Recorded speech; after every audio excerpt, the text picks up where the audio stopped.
అనకాపల్లి దగ్గరలో ఉన్న శ్రీ చింతామణి గణపతి స్వామివారి దేవాలయం ఇది. చాలా రోజులు బట్టి వెళ్దాం అనుకుంటున్నాను. ఎప్పటి నుంచో చూస్తున్నా, బయట నుంచే చూస్తున్నా, వెళ్దాం అనుకుంటున్నాను, వెళ్ళడానికి అవ్వలేదు. ఈరోజు ఆ స్వామివారి అనుగ్రహం కలిగింది, అందుకనే వెళ్తున్నాను దర్శనం చేసుకోవడం కోసమని. రండి, గుడి ఎలా ఉందో మీకు కూడా చూపిస్తాను ఒకసారి. ఇదంతా కార్ బైక్ పార్కింగ్ ఇది. ఇక్కడ నుంచి కొంచెం లోపలికి వెళ్ళే నడిచే దారి ఇది.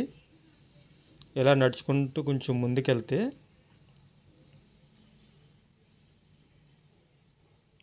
అలాగ కొంచెం ముందుకెళ్ళిన తర్వాత ఈ సైడ్ నుంచి ఇలా లోపలికి వెళ్తే కాటేజెస్ ఉన్నాయి, రూమ్స్ అవి. ఇది గణపతి వనం అనమాట, స్టార్టింగ్ పాయింట్ మనకి ఇది. కొంచెం లోపలికి వెళ్ళిన తర్వాత ఇక్కడ నుంచి లోపలికి వెళ్ళగానే స్వామివారి విగ్రహాలు ఉంటాయి అటు ఇటు కూడా.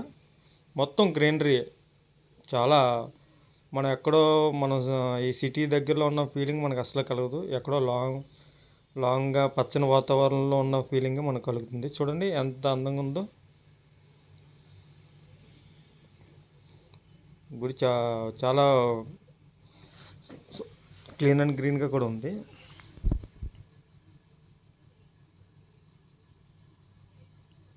ఇదంతా వ్యూ కూడా చాలా బాగుంది, మొత్తం గ్రీనరీ.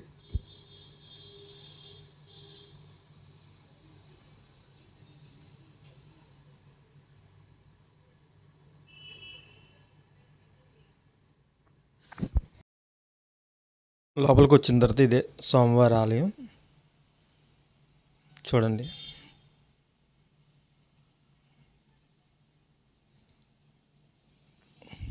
ఇక్కడ అభయాంజనేయ స్వామివారు కూడా ఉన్నారు ఇక్కడ.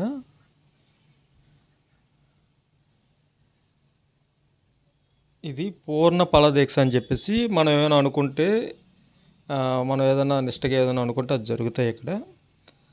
అది ఎలాగంటే మనం అక్కడ కొబ్బరి బొండం ఒకటి ఇస్తారు, దాన్ని తీసుకుని 16 ప్రదక్షిణలు చేసి 18 రోజులు నిష్టగా ఉండి మనం ప్రదక్షిణలు చేసిన వెంటనే కొబ్బరి బొండాన్ని ఇక్కడ ఇలా కడతారనమాట. ఇది కొబ్బరి బొండాలు కట్టే ప్లేస్ ఇది. ఇలా మనం ఏదైనా కోరుకుని ఇక్కడ కొబ్బరి బొండాలు కడతాం అనమాట. ఆంజనేయ స్వామివారి గుడి దగ్గర పంతులు గారు పూజ చేసిన తర్వాత ఆయన చెప్తారు, తీసుకొచ్చి ఇక్కడ కట్టాలి. గుడి లోపల ఎలా ఉంటుంది, ఫోటోగ్రఫీకి అనుమతి లేదు, అందుకనే తీయలేదు.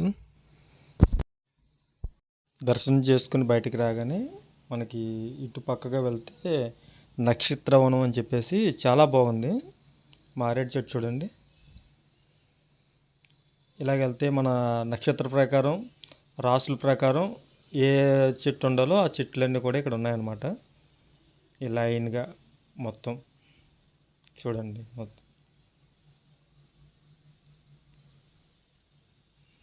నక్షత్రవనం అండి.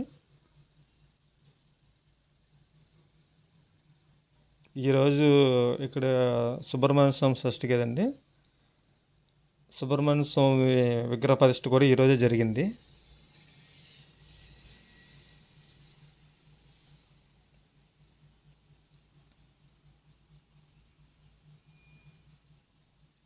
ఇవన్నీ కూడా నక్షత్రం అనమాట. అవి కనిపించింది నవగ్రహ మండపం. ఇవన్నీ కూడా ఇది ధనుసు రాశి. ఇది పూర్వాషాఢ, మూల, పూర్వాషాఢ, ఉత్తరాషాఢ, ఒకటపదం. ఎందుకంటే నా ధనుసు రాశి కాబట్టి చూపించాను. మిగతా అన్నీ కూడా చూడండి.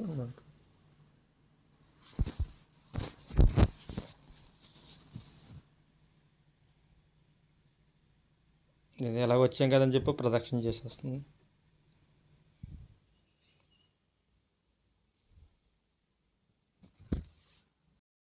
ఇలాగ బయటకు వచ్చే దారిలో ఇలా బయటకు వచ్చిన దారిలో కొంచెం మనకి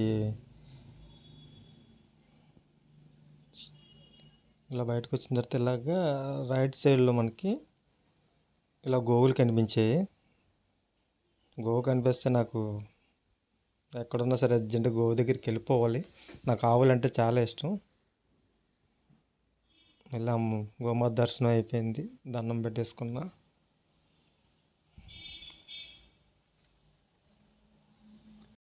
మనం కోరుకుని కట్టిన తర్వాత బొండాలన్నీ ఇక్కడ కడతాం కదా.